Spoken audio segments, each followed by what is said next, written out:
his life. He had landed hard on the stony soil, but was amazed to find himself peering at a deep cleft in the ground. It appeared to be the hidden entrance to an ancient burial chamber. Working quickly and in secret, the 26-year-old Egyptologist obtained the proper government permissions, then hired a crew to begin digging. Now he expected to become famous at a very young age and filthy rich.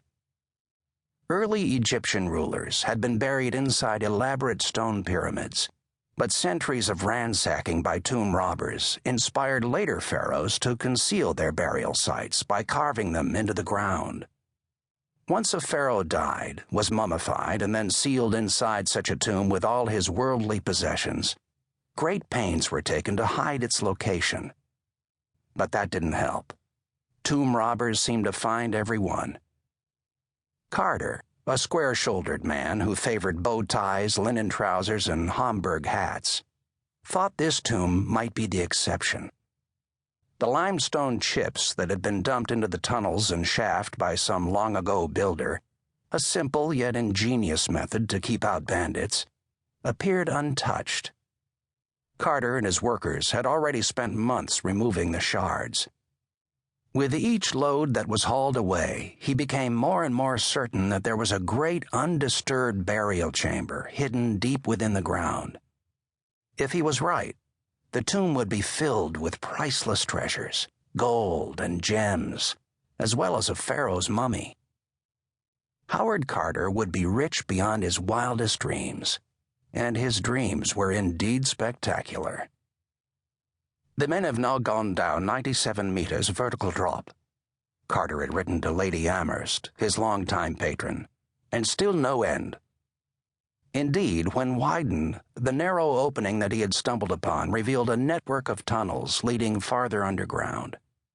At one point, a tunnel branched off into a chamber that contained a larger-than-life statue of an Egyptian pharaoh. But that tunnel had dead-ended into a vertical shaft filled with rock and debris. As the months passed, the workers forged on, digging ever deeper. So deep, in fact, that the men had to be lowered down by rope each day. Carter's hopes soared. He even took the unusual step of contacting Britain's consul general in Cairo to prepare him for the glorious moment when a virgin tomb would be opened. Now he stood at the bottom of the shaft. Before him was a doorway sealed with plaster and stamped with the mark of a pharaoh, the entrance to a burial chamber. Carter ordered his workers to knock it down. The shaft was suddenly choked with noise and a storm of dust as the men used picks and crowbars to demolish the ancient door. Carter hacked into his handkerchief as he struggled to see through the haze. His heart raced as he finally held his lantern into the burial chamber. The workers standing behind him peered excitedly over his shoulder. There was nothing there. The treasure and the pharaoh's mummy had already been stolen by somebody else. Present day, Palm Beach, Florida. This is James Patterson calling. Is Michael around? I have a mystery story to tell him. As most people would expect, I love a good mystery, and I thought I might have unearthed a real doozy to write about, which was why I had put in a call to my editor at Little Brown, Michael Peach, who was also the publisher. As I waited for Michael to come on the line, he usually takes my calls night or day, I looked around my second-floor office. Am I completely mad? I wondered.